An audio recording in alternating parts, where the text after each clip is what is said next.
Welcome to Nita's zone. तुम्ही पाहू शकता ही बेलफळ आहेत. खूप फायदेशीर आहेत.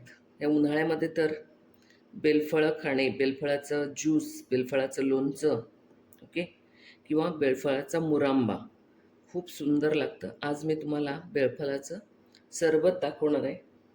बंगाल असू दे किंवा दक्षिण भारतामध्ये असू दे, इवन उत्तर भारतामध्ये ही फळं खूप येतात. ह्या बेलफळाला अमृत फळ असंही म्हटलं जातं. ह्याचे खूप फायदे आहेत. आपण आता एक एक ओढूयात.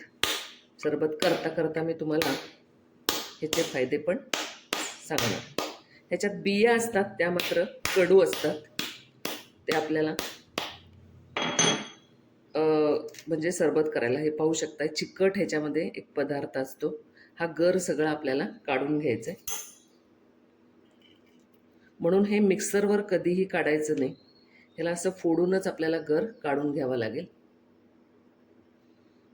थोडं गुगल सर्च केलं तर खूप सारं बेलफळाची माहिती मिळेल. अनेक डॉक्टरांचे व्हिडिओ मला मिळाले आणि घरामध्येच आयुर्वेदिक डॉक्टर आहे, त्यामुळं तिच्याकडनं सुद्धा जाणून घेतलं की काय फायदे आहेत ह्याचे बेलफळं खाण्याचे. आमच्या कॉलेजमध्ये ना एक मॅडम आहेत, कोलटकर मॅडम. त्या रोज उन्हाळा लागला की रोज सरबत करून घेऊन येतात. एकदा नॉन टीचिंगसाठी, एकदा टीचिंगसाठी, एकदा अशा अनेक लोकांना, म्हणजे त्यांना आवड आहे मुळात की सगळ्यांची सेहत चांगली राहिली पाहिजे, हे एकमेव हेतू घेऊन त्या सरबत करून घेऊन येतात. त्याच्यावरती थोडा रिसर्च केला आणि मग म्हटलं आपणही सरबत आज दाखवावं.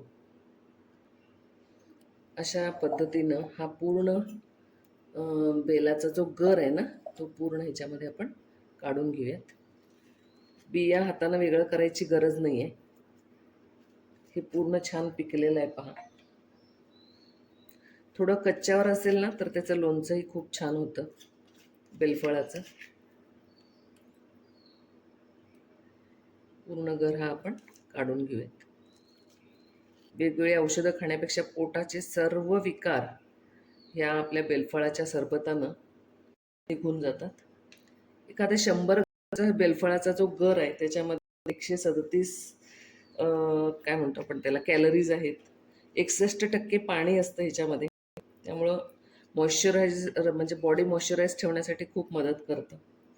33 कार्बोहायड्रेट्स आहेत. फॅट फक्त 3च ग्रॅम आहे. प्रोटीन 3 ग्रॅम आहे. ह्याच्यामध्ये vitamin A, vitamin B, vitamin C भरपूर प्रमाणामध्ये आढळतं. यातल्या बिया मात्र खूप कडू असतात, म्हणूनच मी सांगितलं मिक्सरवर काढून कधीही सरबत करू नका. बेलाचे जे सरबत ते शरीराला खूप एनर्जी देतं, ताकद देतं. सरबत पिल्यानंतर लगेच जाणवतं आपल्याला ते.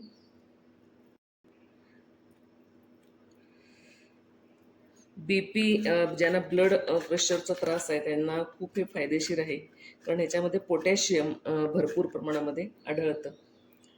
आपले दात, हाडं बळकट राहण्यासाठी सुद्धा हे खूप बेलाचं सरबत जे आहे ना फायदेशीर ठरतं.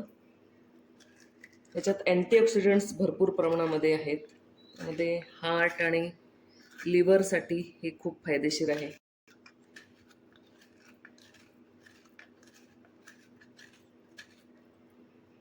लूज मोशन कोणाला पोटाचं, म्हणजे ज्याला आपण डायरिया, लूज मोशनमध्ये सुद्धा हे बेलाचं सरबत आहे ना खूप फायदेशीर ठरतं. तर गर बघा भरपूर निघालेला आहे. तुम्ही पाहू शकतात ह्या बिया आहेत ॲक्च्युली, पण असं आपण सेपरेट नाही करू शकत. ह्याला नंतर गाळूनच त्याला सेपरेट करावं लागेल. डायबिटीसवाल्यांना सुद्धा अतिप्रमाणात घ्यायचं नाही. कुठलीच गोष्ट अतिप्रमाणात नाही पाहिजे. डायबिटीसमध्ये प्रमाणात आणि ह्याच्यामध्ये कुठलंही गूळ किंवा मध वगैरे न घालता जर तुम्ही सरबत घेतलं तर ते खूप फायदेशीर ठरतं. बॉडीमधील रक्तशुद्धीकरणाचं कामसुद्धा हे बेलफळाचं सरबत काम करतं. त्यानंतर पेप्टिक अल्सर ज्याला आपण म्हणू, म्हणजे पोटाचा कॅन्सर, त्याच्यामध्ये सुद्धा हे गुणकारी आहे, काम करतं त्याच्यावरती. ॲसिडिटी कमी करण्याचं कामसुद्धा बेलफळामध्ये आहे. अँटी फंगल म्हणून सुद्धा हे काम करतं. अँटीऑक्सिडंट्स ह्याच्यामध्ये भरपूर प्रमाणामध्ये आहेत, त्यामुळे तुमचं कोलेस्ट्रॉल कमी करण्याचं कामसुद्धा हे करतं. ब्रेन फंक्शनचं काम या बेलफळामुळं खूप चांगलं आहे. आणि वॉटर कंटेंट खूप असल्यामुळं बॉडी हायड्रेट ठेवण्यासाठी खूप मदत करतं. ह्यामुळे डायरिया बरा होतो, जसं मी मगाशी म्हटले. हार्ट स्ट्रोक जो प्रॉब्लेम आहे तो सुद्धा कमी होतो. हे असं आता मॅश करून घ्यायचं आहे. जर आपल्याकडं मॅशर असेल तर त्या पद्धतीनं मॅश करून घ्या. आधी पाणी न घालता आणि नंतर थोडं पाणी घालून हे असं मॅश करून घ्यायचं आहे. हे थोडे जे हार्ड पण आहे ना तो सुद्धा आपल्याला मॅश करून किंवा चमच्यानं घालवायचं. आता ह्याच्यामध्ये मी पाणी घालते. अजून एक भांडं पाणी घालूया. आणि पाणी घातल्यानंतर सुद्धा ह्याला छान असं त्याच्यातला गर सुटायला हवा.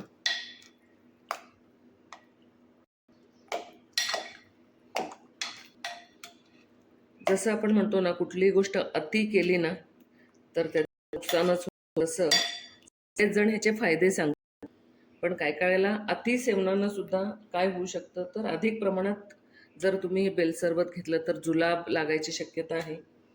त्यानंतर ज्यांना किडनी विकार आहे अशा लोकांनी हे सरबत पिऊ नये. आणि ज्यांना मूतखडा आहे त्यांनी सुद्धा हे सरबत पिऊ नये. बाकी सगळ्यांना हे गुणकारी आहे. हे आता छानसं मॅश करून घेऊयात. ओके. आता आपण एका दुसऱ्या भांड्यामध्ये ट्रान्सफर करून मोठ्या गाळणीच्या साहाय्यानं हे गाळून घ्यायचे.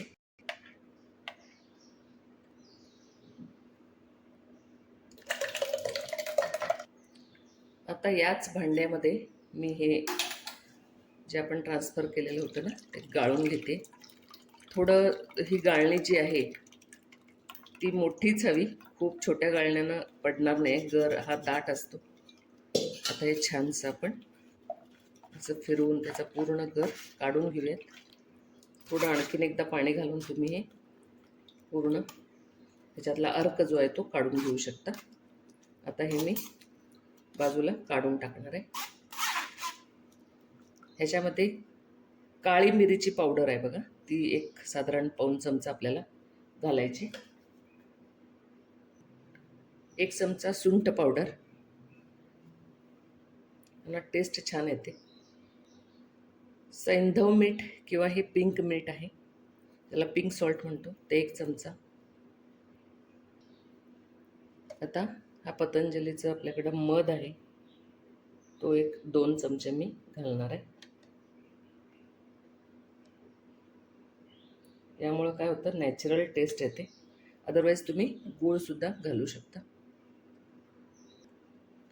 लिंबू ऑप्शनल आहे, आमच्याकडं थोडं आंबट गोड आवडतं म्हणून मी लिंबू पण ह्याच्यामध्ये 1च लिंबू पिळणार आहे. अदरवाईज स्किप करू शकता. खरं लिंबू नाही पिळलं तर सरबत खूप छान लागतं. आम्ही नैनितालला गेलो होतो ना, तर आपल्याकडे जसे मोसमवाल्या ज्यूसचे किंवा अननसाच्या ज्यूसचे गाडे असतात ना, तसं तिथं बेलफळाच्या ज्यूसचे किंवा बेलफळाच्या सरबताचे गाडे होते. आम्ही तिथं असेपर्यंत रोज 1-1 ग्लास पिलेला आहे. आणि खूप स्वस्त, अगदी 10 रुपयाला ग्लास होता तो. आपल्याकडं असं काही मिळत नाही आहे. तर आपण असं घरगुती आपल्या कुटुंबातल्या लोकांसाठी, त्यांची सेहत चांगली राहण्यासाठी अशी बेलफळाची झाडं भरपूर आहेत तशी सांगलीमध्ये.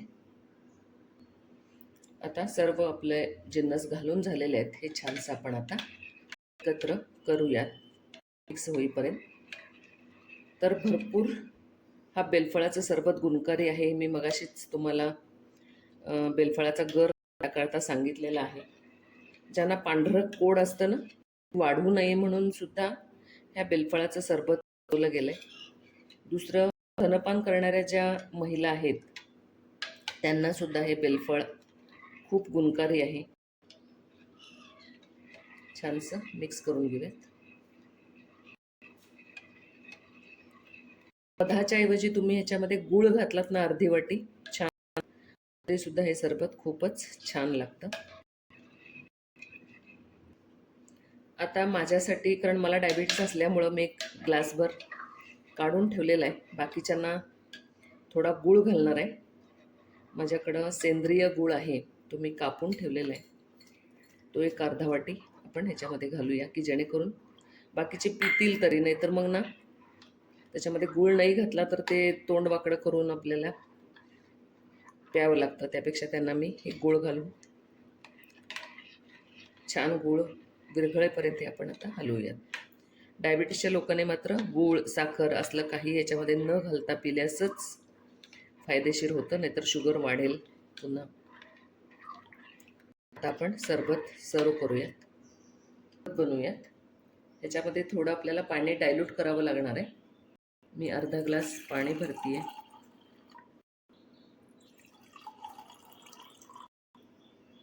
आणि त्याच्यामध्ये टेबल स्पूननं आपल्याला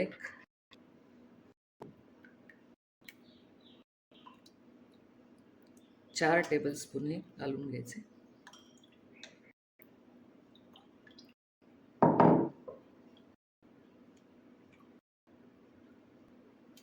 आता ह्याच्यामध्ये आपण थोडे आईस क्यूब्स घालून घेऊया. खरं म्हणजे हे भरपूर थंड,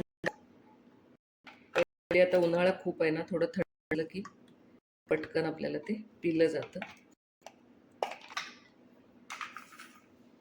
तर अशा पद्धतीने आपलं हे बेलाचं सरबत बिलकुल रेडी आहे.